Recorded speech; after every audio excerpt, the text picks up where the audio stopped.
I've been using the PlayStation 5 Slim Deluxe Edition for 2 years now. In this quick review, I will cover what's in the box, performance, and DualSense controller, and whether if it's still worth it to buy in 2025. So let's get into the video.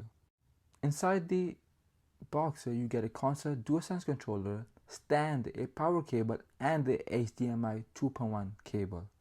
Since this is a disc version, you can enjoy both physical games and digital games.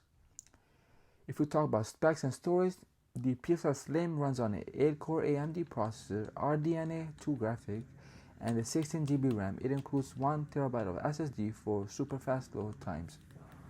And if that's not enough, you can expand the storage with the extra M.2 SSD.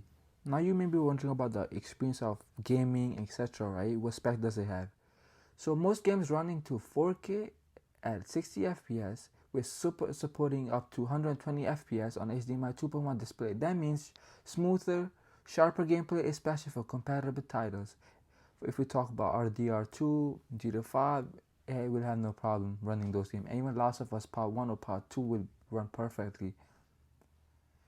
Now, if we talk about specifically about PS5, what's the best part about it? I would say so the DualSense controller is one of the best upgrade over the decade.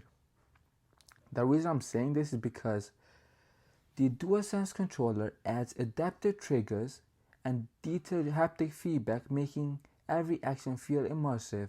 When I mean immersive, like feel like into a real game for a best experience and a real experience, if that makes sense. After 2 years, the PS5 Slim still feels next generation with fast load games, great exclusives, and if you're upgrading from a PS4 or buying your first time console, it's definitely worth it. Thank you.